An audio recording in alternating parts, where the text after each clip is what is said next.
Merry Bobmas, everyone. Ahoy, hoy, gang.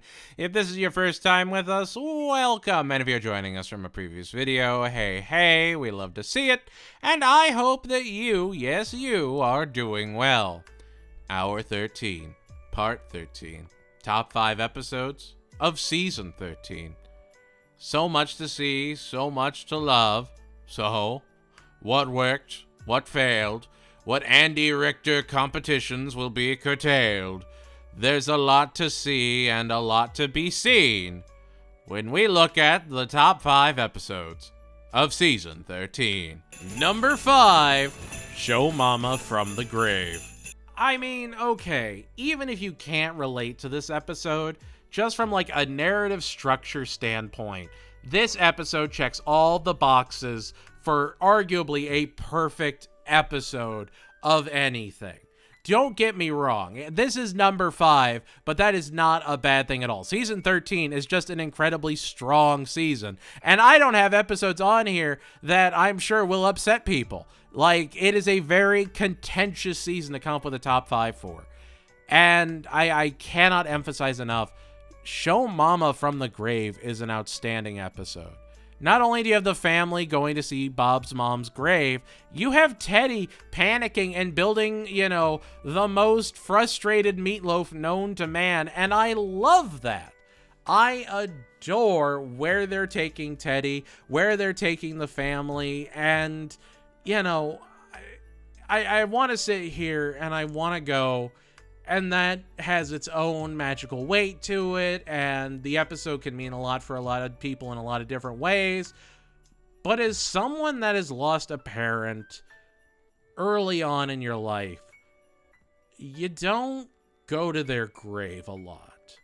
And I've talked with other people, you go to these counseling things and whatever, but when you talk to people, they don't have that same relationship with their parent than if you had a full life with them.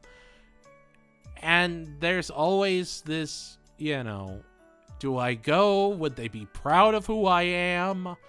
Would it be right to go?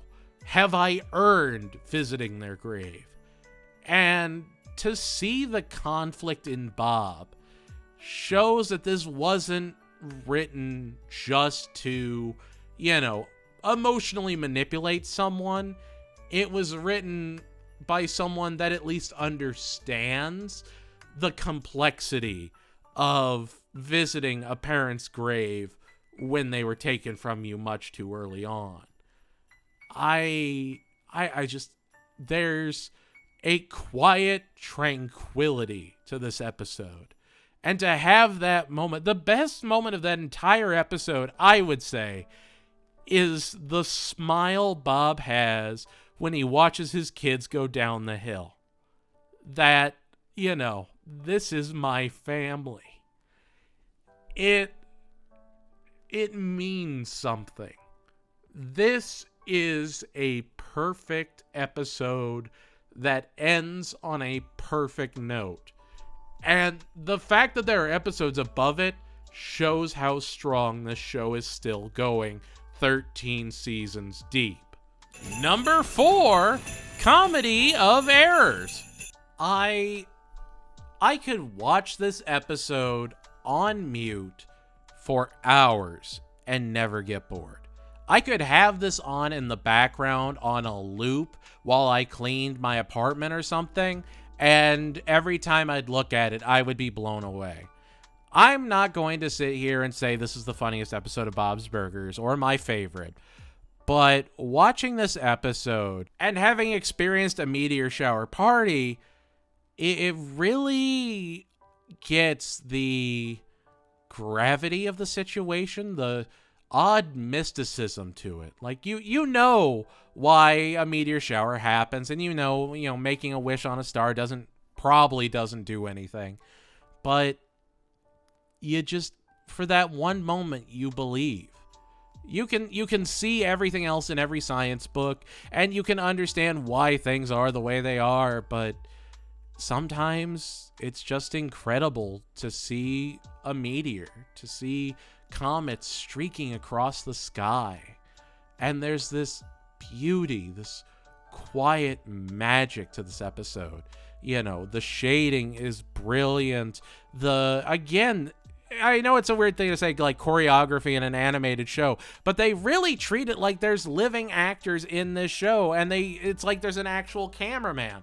And, you know, they're not breaking any rules of threes. They're not, you know, diving in from a different corner or anything like that. They are treating it with a sense of respect. And this episode respects the cosmic gravity of the moment they're experiencing together. I love it.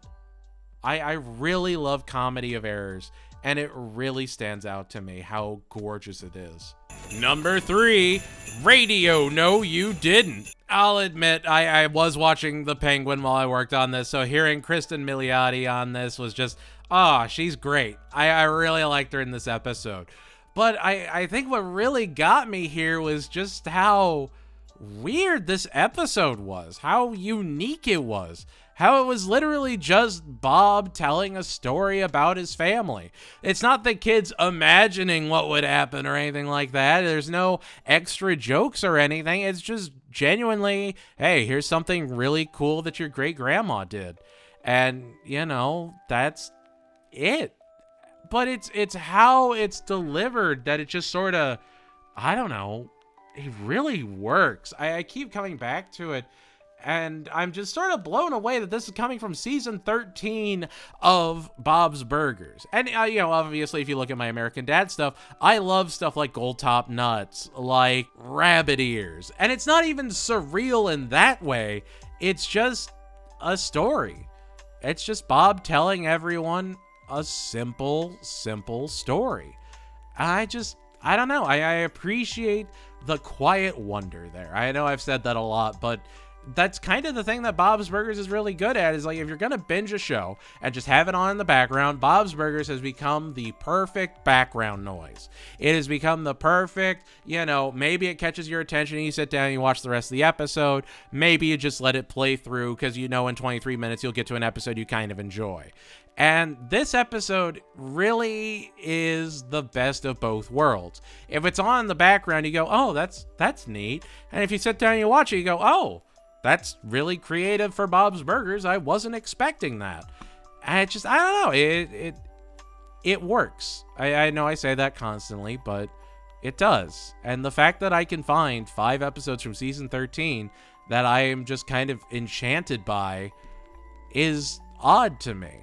Especially for season 13 of any show. Number 2, What an April Fool Believes. I probably love this because I love the movie The Game with Michael Douglas so much, and probably no other reason than that. I don't have a lot of justification for this episode, much like the Taking a Fun Time 1, 2, 3.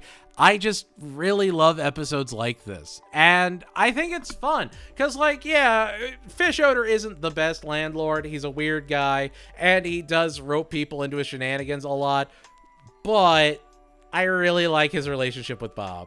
I like that they've been friends on and off since season 1. They have this weird relationship going on that, you know, they have had their lives threatened together.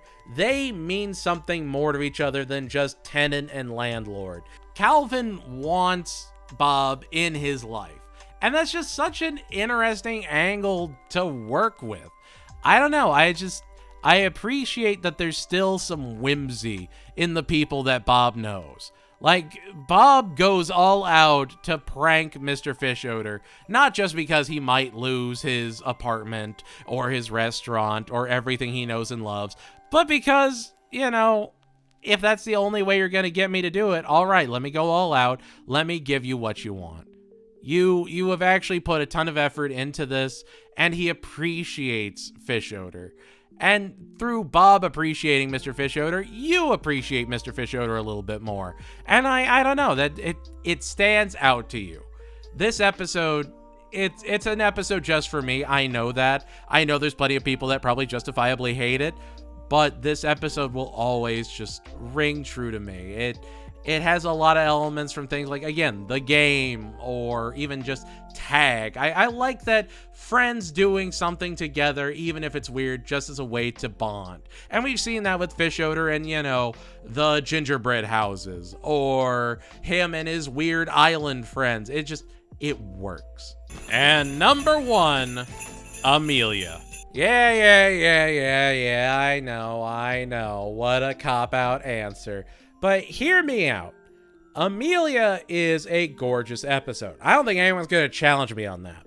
Now, I'm not, obviously not the key demographic for the episode or anything like that, but it's a great episode. It's phenomenally written. It has creative animation styles, and there's a lot of beauty there. There's not even a musical number, but the little monologue at the end is delivered perfectly by Kristen Schaal.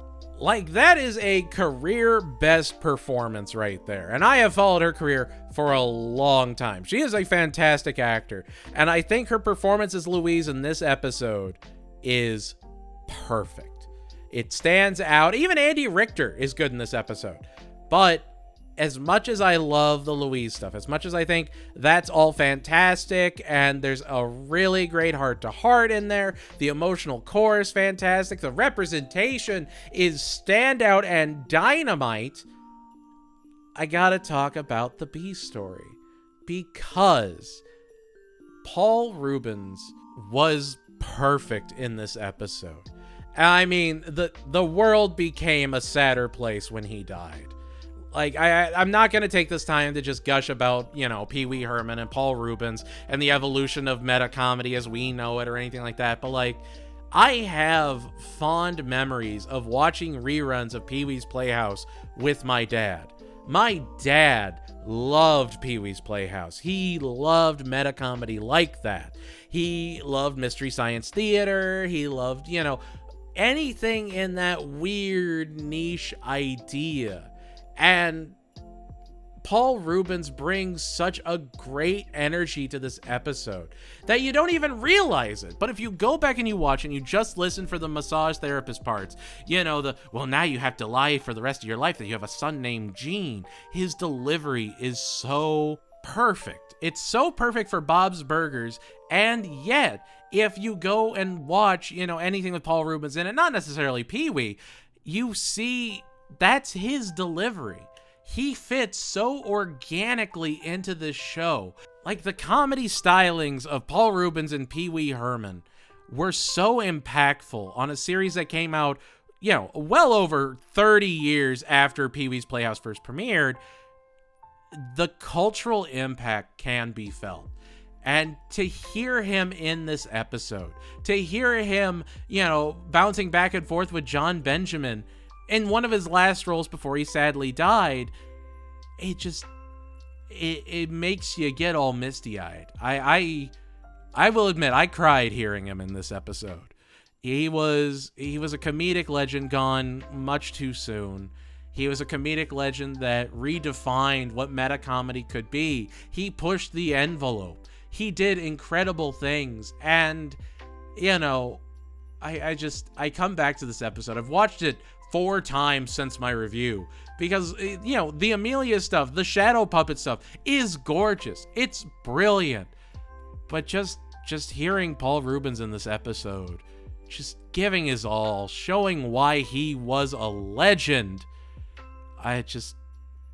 it makes the heart full, And there we have it. That was the top 5 episodes of Season 13. Anything you think I was right on? Wrong on? What was your top 5 episodes of Season 13? What was your bottom 5 episodes of Season 13? Let me know in the comments below. And if you liked what you saw, make sure to like, subscribe, and tell your friends. We're out here. Season 13 was, just a great season to go through. I was very happy with the new pivot into the episodes, and sure, I missed the dark comedy of the earlier seasons, but I appreciate that they at least tried to do something new.